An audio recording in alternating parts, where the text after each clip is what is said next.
Laura Pouget, vous nous parlez aujourd'hui de la visite très controversée d'une ministre américaine dans une prison du Salvador. Kristi Noem, c'est comme ça qu'elle s'appelle. Elle est secrétaire d'État à la sécurité intérieure. Sa mission, expulser le plus d'immigrés clandestins possible. Sa méthode, je vous laisse la visionner. Je suis au centre de confinement du terrorisme aujourd'hui. J'aimerais d'abord remercier le Salvador et son président pour leur partenariat avec les États-Unis, pour que nous amenions nos terroristes ici, pour les faire enfermer et subir les conséquences de la violence qu'ils ont causée dans nos communautés. Je veux aussi que tout le monde sache que si vous venez dans notre pays illégalement, c'est ce qui peut vous arriver. D'abord, ne venez pas dans notre pays illégalement, vous serez renvoyés et vous serez jugés. Cette infrastructure fait partie des outils mis à notre disposition. Si vous commettez des crimes contre le peuple américain, nous l'utiliserons. Avec les prisonniers derrière. Le message est clair, Laura. Cette vidéo, Kristi Noem l'a tournée pendant sa visite de la prison de Tecoluca au Salvador et elle a été très soigneusement mise en scène. Vous allez voir. Au début, on va voir une vidéo s'afficher. Au début, quand elle s'approche de la première grille, il n'y a pas beaucoup de prisonniers derrière, vous voyez, et on les voit ensuite arriver, certainement sur ordre, évidemment. Elle poursuit sa visite. Sur son passage devant les caméras américaines, certains détenus sont placés face contre le mur. Quand elle s'arrête finalement devant une des grilles, ils sont cette fois bien présents, comme si ils étaient rangés face à elle. Elle tourne enfin sa vidéo devant eux, entourée d'un certain nombre de ses accompagnateurs. Tout est fait en effet, tout est étudié pour faire peur.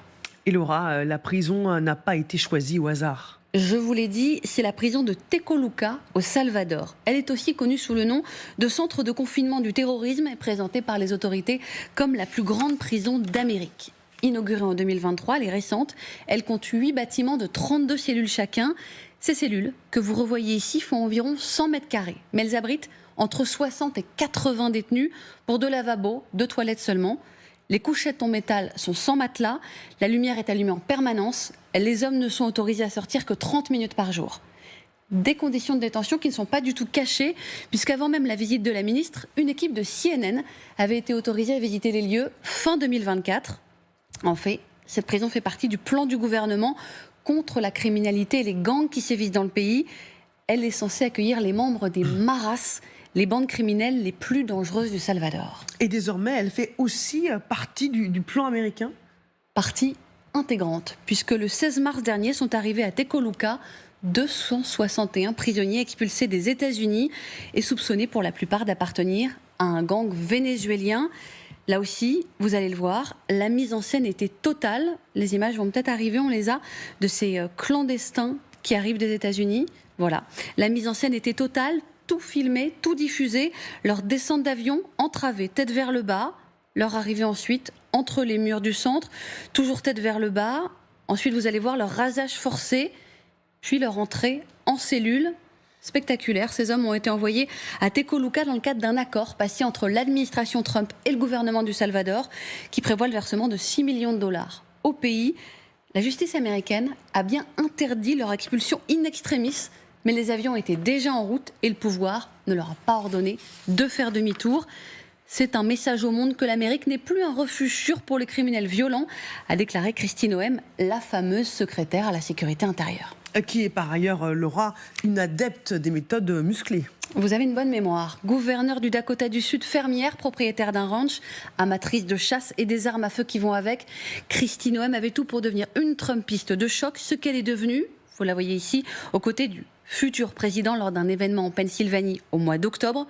Je te prends quand tu veux pour un débat et peut-être même pour un bras de fer, a-t-elle lancé un élu démocrate pendant la campagne, par exemple. Mais ce n'est rien comparé à ce qu'elle a raconté sur elle-même dans son autobiographie parue en mai dernier, No Going Back, à traduire en français par Sans retour. Elle y confiait avoir tué un de ses chiens, un braque de 14 mois, appelé Cricket, qu'elle ne parvenait pas à dresser. Un jour où il avait attaqué des poules dans une ferme voisine, elle a décidé de l'abattre, ce qu'elle a fait avec une de ses armes, dans une fosse à gravier. Scandale aux États-Unis, où beaucoup d'habitants ont un fidèle compagnon. Même Donald Trump Jr. s'était fendu d'une critique, affirmant que ce n'était pas idéal. Et le nom de Kristi Noem avait soudain disparu de la liste de celui des vice-présidents potentiels sur lequel il figurait jusque-là. J.D. Vance n'avait pas encore été choisi pour mieux réapparaître à la sécurité intérieure, l'un des postes les plus exposés dans l'agenda de Donald Trump. Merci beaucoup, Laura Pouget. C'est sidérant, quand même. On parle d'une secrétaire d'État donc à la sécurité intérieure, on parle d'une ministre. Ça donne le ton de ce que ça va être dans les années qui viennent aux États-Unis. Mais c'est fait pour envoyer un message extrêmement violent, et puis c'est fait pour répondre aussi à une certaine Amérique qui a voté pour avoir un durcissement de la politique migratoire, et on sait qu'à longueur de meeting, Donald Trump n'a cessé de dénoncer ces gangs, ces criminels qui soi-disant déferlent sur l'Amérique, et il promettait à ses électeurs des méthodes extrêmement fortes, et bien on les voit. Alors il y a énormément de problèmes que posent ces expulsions, parce que déjà il s'agit de Vénézuéliens. Ils ont été expulsés alors que, comme le disait Laura, un juge fédéral avait été saisi et avait réclamé la suspension des expulsions parce qu'il n'y a eu aucun procès, évidemment, de ces Vénézuéliens. L'administration Trump dit qu'il s'agit de gangs criminels. Il y a des recours qui ont été déposés par le Venezuela pour en sortir certains, parce qu'il y a des familles qui disent non mais en fait c'était des clandestins, mais ils ne participaient pas, ils ne faisaient pas partie de gangs. Et on voit ce bras de fer judiciaire de l'administration Trump sur ce sujet. Et finalement, quand l'avion part, en effet, il est trop tard. Et vous avez le président quand même du Salvador qui écrit sur son Twitter trop tard avec des smileys et poste la vidéo de ces Vénézuéliens qui arrivent, auxquels on rase la tête dans des conditions qui font évidemment hurler tous les défenseurs des droits de l'homme. Jérôme Viala-Godefroy, vous êtes avec nous, merci. Docteur en civilisation américaine, spécialiste des présidents. Vous avez écrit les mots de Trump aux éditions Dalloz, entre autres. Comment ces images, elles sont clairement choquantes, celles que nous vous avons montrées, mais comment c'est perçu aux États-Unis ?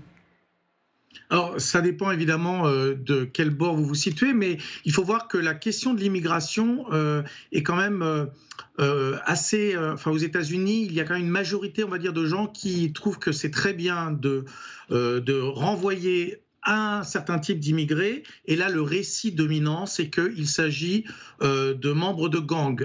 Peu importe finalement que ça soit vrai ou pas, il faut se souvenir pendant la campagne, Trump avait parlé d'Haïtiens qui mangeaient des chats et des chiens, et les détails importent peu. L'idée, c'est que ça pourrait être possible, et ils ont des tatouages, on les montre, et là, on voit une image de cruauté. Mais la cruauté, c'est exactement l'objectif. C'est de montrer que, en fait, à la fois, comme ça a été bien dit, au niveau des supporters de Trump, de ceux qui ont voté Trump, qu'on fait quelque chose, on agit, contrairement à ce qui a été fait avant, on ne se laisse pas aller dans des considérations même de droit. Et d'un autre côté, c'est aussi un message aux immigrés aux États-Unis, à qui l'administration Trump a demandé de s'auto-exiler, de partir elle-même, c'est-à-dire de ne pas rester, parce qu'en plus, il y a une question de moyens pour expulser tous les immigrés sans papier qui sont aux États-Unis. Il faut énormément de moyens. Donc c'est aussi une façon de mettre la pression sur cette population. Alors, regardez cette séquence qu'on a parlé de la secrétaire d'État américaine à la chargée de la sécurité intérieure, mais il y a aussi Valentina Gomez, 25 ans, immigrée colombienne, pro-Trump, qui vise le poste de députée au Congrès du Texas, qui avait été tentée de devenir aussi secrétaire d'État. Elle fait parler d'elle pour ses vidéos. On va vous montrer 2 vidéos. La première, où elle détruit au lance-flammes des livres jugés trop moralisateurs, trop woke. Regardez. This is what I will do to the growing books when you see me in Congress. Let's go. Welcome to the main event. Applying pressure, but I promise I ain't make it down. These books come from Missouri Public Library. When I'm in office, they will burn. Des livres brûlés avant de s'en prendre à ce mannequin représentant un migrant. It's that simple. Public executions for any illegal that rapes or kills an American. They don't deserve deportation. They deserve to be ended. Général Desportes, qu'est-ce que ça dit de l'Amérique aujourd'hui ? Écoutez, ça nous rappelle quelque chose, c'est que l'Amérique est un pays profondément violent dans sa construction et dans sa nature. Tant que la civilisation calme cette violence, elle reste, mais elle est mesurée. Quand la civilisation tente à partir, et c'est le cas maintenant, alors elle s'exprime totalement. Et moi, évidemment, ça n'est pas sans me rappeler, ça rappelle à tout le monde les mêmes images de 1936 ou 1937, les autodafés, dans lesquels les nazis allaient brûler tous les livres qui ne correspondaient pas exactement à leur propre idéologie, avec des exécutions là qui ressemblent aussi aux pogroms de toute nature qui ont été faits en Allemagne, qui devenait de plus en plus nazi. On sait ce à quoi ça a conduit à 60 millions de morts. Vous pensez qu'on peut faire ce parallèle, général ? Ah, mais c'est exact, les images sont les mêmes. Trouvez-les en archive, vous aurez les mêmes images. Alors, c'est pas... Vous voyez les images, derrière, il y avait une solution finale. Non, c'est monté petit à petit. Si vous voulez, petit à petit, il y a cette idée qu'il y a une pensée unique. Et on demande aux Allemands, qui le font d'ailleurs, d'aller apporter leurs propres livres, de les jeter. Et puis, les bûchers dans les villes allemandes sont fonctionnent d'eux-mêmes parce que les Allemands se pliant finalement à l'idéologie dominante, ayant peur des idéologues dominants, acceptent cette limitation de la pensée, cette limitation à la liberté, et donc ces horreurs. David Rigoulet-Rose. Ouais, non, c'est très inquiétant. D'abord, pour vous évoquer les autodafés, mais c'est le livre de Bradbury, le Fahrenheit 451, c'est ça. Oui, exactement. Et puis, vous évoquez aussi cette période qui annonçait la catastrophe qu'on connaît. Il y avait un officier SA qui avait dit quand j'entends le mot culture, je sors mon revolver. Donc, c'est vrai que c'est quand même très préoccupant sur l'évolution. Quel que soit par ailleurs l'ADN violent initial effectivement de la culture américaine, c'est quand même très, très préoccupant comme évolution. On a l'impression que les verrous moraux sont tous en train de sauter. Et ça, effectivement, c'est vraiment problématique.